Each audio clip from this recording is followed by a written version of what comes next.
في أوروبا والدول المتقدمة النقل التلفزيوني لمباريات الكورة بيكون عنوان منور لدوري البلد، وبيدي صورة مبهرة لناس كتير عمرها ما زارت البلد دي، لكن الحاجة الوحيدة اللي بتنطبع في خيالهم هو صورة مباراة أو استوديو تحليلي منقولين بشكل مبهر، لدرجة إنك بمجرد ما تفتح القناة تشوف لوجو الدوري تعرف أنت بتتفرج على إيه حتى لو مفيش صوت. عندنا في تلفزيوننا اللي عمره فوق ال55 سنة الموضوع ماشي بالبركة والواسطة وشغل الموظفين ضامنين مكانهم ومتأكدين سواء أبدعوا أو لأ هيقبضوا مرتبهم أول الشهر. فكانت النتيجة إيه؟ أيوة، نقل تلفزيوني مخجل لمباريات الدوري. يعني في عصر الاتش دي والتصوير بأكتر من 20 كاميرا في كل بلاد الدنيا تحمد ربنا إنك عارف تميز ألوان الفريقين اللي بيلعبوا من بعض.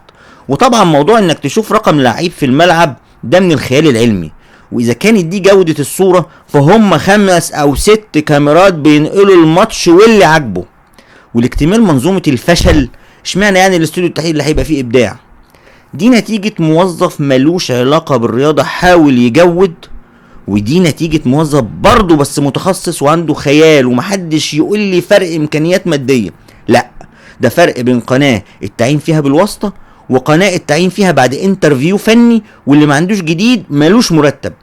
واياك تكلمني عن الميكس زون اللي موجود في كل ملاعب الدنيا للاعلاميين عشان يعملوا فيه انترفيوهات مع اللعيبة والمدربين. هو الحكم يصفر بنهاية الماتش من هنا وتلاقي سباق 100 متر عدو بين المراسلين لهبش اللعيبة والمديرين الفنيين، وساعات يوصل 2 مراسلين او اكتر الضحية في نفس الوقت. اذا ما فيش حد منهم خلص على التاني فبتكون دي النتيجة. لا في تمركز كويس من سعد وشريف حازم ومحمد نجيب، وايضا من اللعيبه اللي ادت اداء رائع وكلهم رائعين. البعد النفسي في لقاءات القمه، البعد النفسي كلهم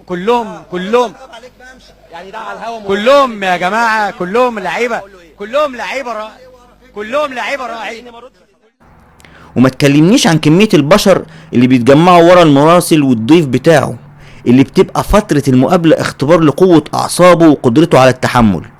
اللي يبوسه واللي يتصور معاه سيلفي قصاد الكاميرا، وفي الواد التقيل اللي بيرشق في الكادر هو كل مرة ايا كان الماتش او الحدث، ما تعرفش جاب القوة ان يدخل الملعب كل مرة منين مع ان المفروض مفيش جمهور. ولمزيد من الاقناع ان واد تقيل ومهم ومش في دماغه يتصور، لازم طبعا يعمل مكالمة موبايل مهمة جدا، بس شرط يكون جوه الكادر، ومفيش مانع برضو يرشق في الصورة مع الفريق كأنه واحد من اللي ساهموا في الانجاز. وهو سؤال واحد على بال المراسل وضيفه والمصور والمخرج وانا وانتو، مين ده؟ خلاصة الموضوع النقل التلفزيوني لماتشات الكورة عندنا عار على البلد والقارة والكوكب والمجرة. بالرهان من عمر وقال له تراهني ليه تاني مرة اضرب الراجل هو على قفاه. قال له رحمك.